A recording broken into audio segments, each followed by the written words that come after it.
What happens if Dragon Ball Daima continued and Dragon Ball Super took place immediately after 3 years earlier? What would happen after that? That is a question that we are going to be asking during this video series. I've already talked about certain plot holes that are being addressed in this new series beyond Dragon Ball Daima, and how Pansy would be Goku's apprentice in this new show. But what happens after Beerus immediately wakes up having the Super Saiyan God dream, knowing that the Super Saiyan God was Goku transforming into Super Saiyan 4? What happens then?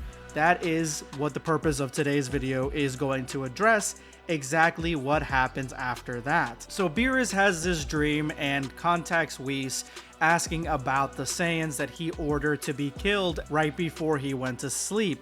Then Whis tells him about the Super Saiyan transformation, and this intrigues Beerus, and he wants to see it for himself, asking where the survivors are and where he can locate them. And this is when Whis tells him that all the survivors are on Earth. Remember, this story takes place immediately after Dragon Ball Daima, meaning that Goku and Vegeta are both on Earth. Goku is not on King Kai's planet, and Vegeta is not attending Bulma's birthday. They all just got back from their adventures in Dragon Ball Daima in the Demon Realm, and we're just picking up the story right from that.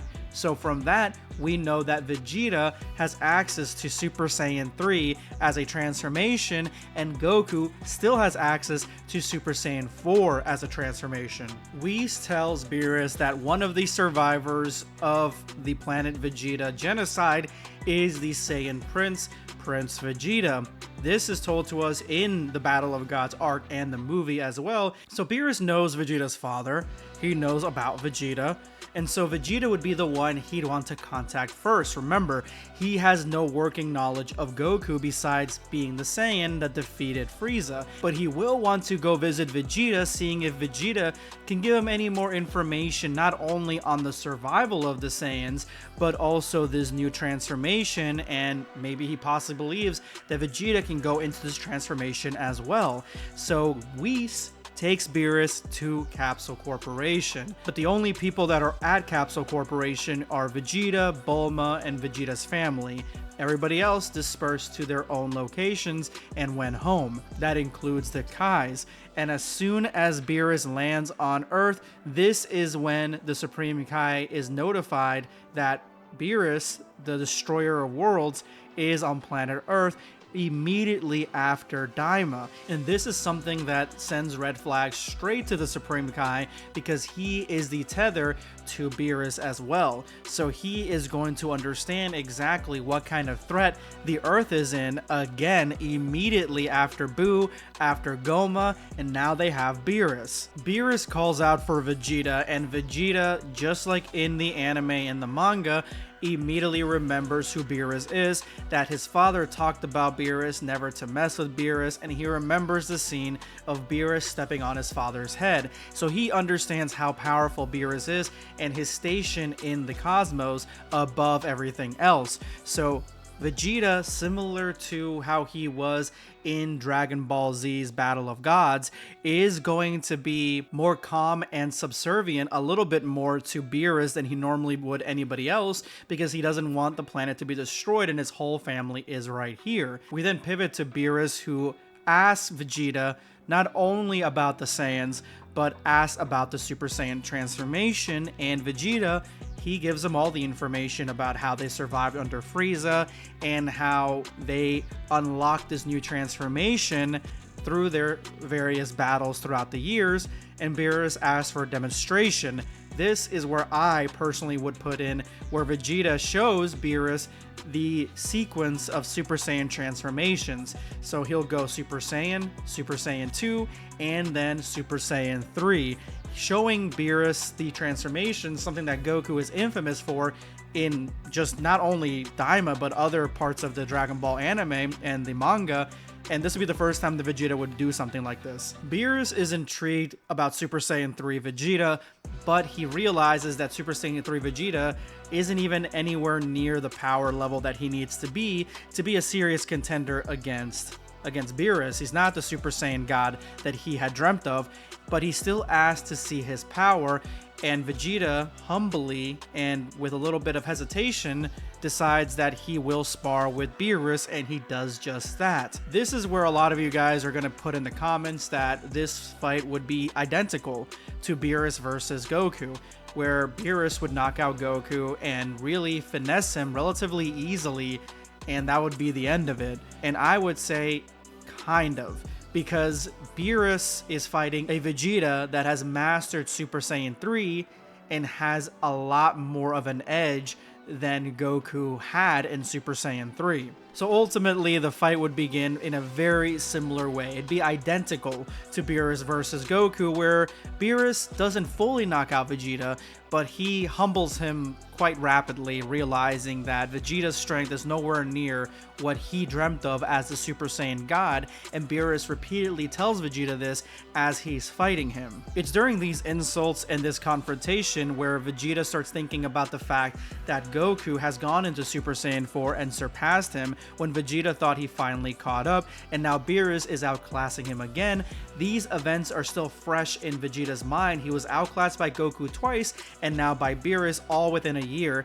And so Vegeta at that point would dig deep and bring out energy that he didn't think that he had against Beerus. And this, I would say, is something that we've seen in Dragon Ball Super's manga, where we have Goku in Super Saiyan 3 versus a future Trunks that can only go into Super Saiyan 2, but with experience, potential, and a mastery over the Super Saiyan 2 transformation, Super Saiyan 2 Trunks is able to outdo Super Saiyan 3 Goku in terms of power and speed, to the point where Goku needed to go into Super Saiyan God to cheat and knock him out. That's when Vegeta decides to Final Flash Beerus to show him how much power he actually has, and Beerus is thoroughly impressed with the Final Flash. He ends up Hakkaiing it immediately to show how much more powerful he is than Vegeta, but he is impressed by the strength of the Final Flash, and he realizes that Vegeta is bringing out more and more power in this Super Saiyan 3 transformation, and it's a lot of power that Beerus didn't think that Vegeta had initially when he first looked at him. So he decides, well, if a few insults got to Vegeta to the point where he got mad enough to get stronger, and the Saiyans, from what Beerus saw in Whis' staff when Goku first turned to Super Saiyan, the Saiyans work on trauma and anger to power up and transform. Beerus believes that if he threatens something that Vegeta holds dear enough, then Vegeta will actually transform. And so that is when Beerus threatens to Hakkai the entire planet. And he uses a relatively small Hakkai but powerful one, and is aiming it directly at Capsule Corporation. And Whis just stands there with a cold look on his face, while Bulma and Trunks, and I would say, even Goten, because Goten's always with Trunks, they're all inside, and so is Bulma's family. This is something that spikes Vegeta's anger and Vegeta's resolve to a point where he begins to power up, and this is where we get our first hint that Vegeta can on his own go into Super Saiyan 4 at some point. I would say as Super Saiyan 3 Vegeta begins to get even more and more upset and be more and more worried, because an internal dialogue will start telling the audience that Vegeta, he shouldn't be feeling like this threat is going to affect them, because it's a family that, you know, back a year ago he kind of threw away and didn't even care when he was Majin Vegeta, but at the same time his love for Bulma is also there. So he's having an internal squabble, and this is something that pushes Vegeta over the edge, and he begins to develop this red key around his Super Saiyan 3 transformation, similar to Super Saiyan 4, how he does it. And then Vegeta attacks Beerus, stopping the Hakkai, and he actually does damage. This honestly isn't far-fetched, because what we've seen from Vegeta just in Super Saiyan, when Bulma gets slapped, the infamous slap, he does hit Beerus and push him back a little bit, and that's just Super Saiyan. I'm talking about Super Saiyan 3 possibly a false Super Saiyan 4 Vegeta attacking Beerus. This attack is enough to stagger Beerus, stop the Hakai, and Beerus is upset because he got hit, happy because what he did worked.